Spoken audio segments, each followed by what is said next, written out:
Three, count them, 1, 2, 3 White House breaches in just 1 week, sparking major controversy at the Secret Service, leading many to wonder, is the president really safe inside the White House? Congressman Jason Chaffetz is meeting with acting Secret Service Director William Cowan and Homeland Security Secretary John Kelly later today to talk about this. Good morning to you. Thank you for being with us. Oh, good morning. So how are we going to fix this problem? Why is this even a problem? Why is this happening? Well, look, over the last 3 years, this just keeps happening again and again and again. This, to me, though, it scares me because I really do think this is potentially the worst one, given the length of time, 17 minutes on the White House grounds, undetected, not detained, and where he was able to get to.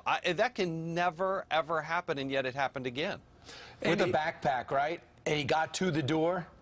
Well, he got over a fence, he got over another fence, got over another fence. He was able to get up adjacent to the White House. He, at one point, hid behind a pillar. I'm told that he was actually peering through the window and actually got up to the door and jiggled the handle. I mean, that's just... it's just unbelievable. Apparently, they do have equipment. They've got alarms. Alarms were ringing off the wall, and yet they were discounted. Well, the concern is, did they fail? But the other concern is that I've been told at least potentially some of them did go off, and oftentimes there's a squirrel or raccoon that may have let them off, and maybe a person or two wanders out there. But obviously, this was legit, and he didn't get caught, and he was able to evade people. I will tell you that I was told at one point he was within 10 feet of a uniformed officer who didn't see him. Now, it's at night. It's 11:30 at night on a Friday night, and didn't see him. But my goodness, I just don't understand why it keeps happening. Well, you are the chairman of the Oversight Committee, and so you're going to make recommendations. Going forward, what would you like to see change with the Secret Service?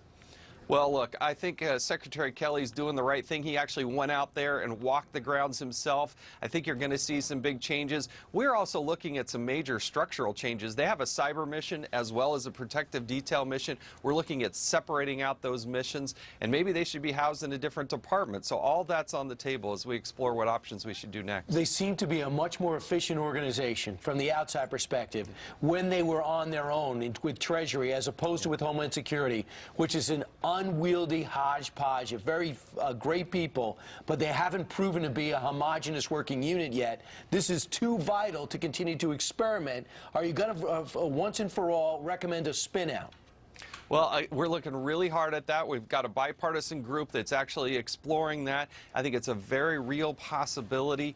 We got a lot of good men and women who are working hard there. They're about 1,000 agents and officers short of where they're supposed to be, so they've been failing in terms of recruiting and retaining their agents and officers. So I just don't see the leadership in there in the past. I got great optimism about Secretary Kelly, though. Congressman, let's talk about health care because it's up for a vote on Thursday. Will it pass? I hope so. It's what we told the American people we were going to do. We know that Obamacare is a death spiral. You don't have to go very far to find somebody whose premiums are skyrocketing. The deductibles are up high. More than a third of counties in this country only have one choice. So if we don't do this, you know, shame on us. I really do think, though, we can actually get it over the finish line. It's not everything I want, but it is certainly moving in the right direction. So is Jason Chaffetz a yay or a nay? Oh, I'm leaning yes. I want to read the final product before I give my final stamp of approval, but there is a lot to like about this. In the Rules Committee, they're going to have a chance to make changes, the fourth and final committee. What do you hope emerges from that if Jason Chaffetz can put one thing on paper? Well, look, what Donald Trump told the Republican Study Committee, Mark Walker, Mia Love, and others who went at the White House was really, really encouraging.